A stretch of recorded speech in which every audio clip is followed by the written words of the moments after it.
Hey gang, welcome back to Criterion Corner, where this week we watched Spy number 676, I Married a Witch, starring Victoria Lake. It's too much glare on my glasses there. 1942 screwball comedy. That's the way that I can describe this. It is absolutely magnificent. It's funny. It's got a great story. The acting is wonderful. And just an overall great watch. We have Victoria Lake, who is absolutely beautiful. She plays a character named Jennifer, and she's a witch. The film starts out back with the Salem witch trials. Her and her father are accused of being witches. They're burnt at the stake. And I think it was they're buried under a tree, or there was a tree buried on top of them, or planted on top of them. I don't know. But her last curse was to curse the man she was in love with, to his whole family heritage. All the males will marry the wrong person. It means they'll marry somebody that's not for them. So it skips through generations and shows you what happens. And then we're in modern day, which is 1942, their modern day.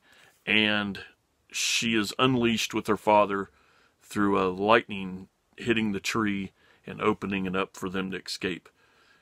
The father grants her a body, and she falls for the next in line of that generation of men. And from then on, it is straight kind of comedy, vengeful storyline about her falling for him and making him fall for her, and just such a great movie. The special features are really kind of laxed in this. It's got a 2K digital restoration. It's got an audio interview with Renee Clark, the director, a trailer, and a booklet featuring an essay. That's about it. It's kind of almost a bare bones Criterion. The booklet, of course, right there. The two bottles represent the two witch spirits. They hide in bottles during the first part of the film. I haven't read this yet. I heard it's an interesting read. Oh, at the end of it has an interview with Renee Clark. Renee Claire, not Clark. So that's about it. I highly recommend this. 77 minutes long, black and white film. Like I said, Veronica Lake is absolutely beautiful. I've read up on her since this, and never really knew much about her at all. She comes from the era of, Hollywood beauty, the glamour era. She's talked about right up there with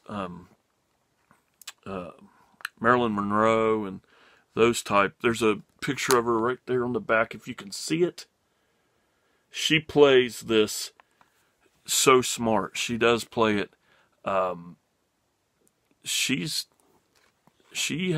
don't know much about her films, but she could have had one hell of a comedy background. She is so funny. It's almost like, they had a comedy sync with each other, like they were a comedy duo. Everything was perfect. I don't know anything about Renee Claire's directing or anything like that, but it was spot on funny. So get out and watch I Married a Witch. It is on Criterion Blu-ray, which kind of disappointed me with not very many special features. I would have liked to have seen maybe some kind of comedy from some scholar, or maybe a bio on her or something like that, but I don't. So there you go. Like I said, spy number 676, I Married a Witch. So see you guys next time. I know these Criterion collection videos are far and few between, but I'm going to try to sneak some more in. So sneak some more into the watch pile so I can get some of these out, because I know Ian loves them, and he cries when I don't make them. So this one's for you, Ian. Game over.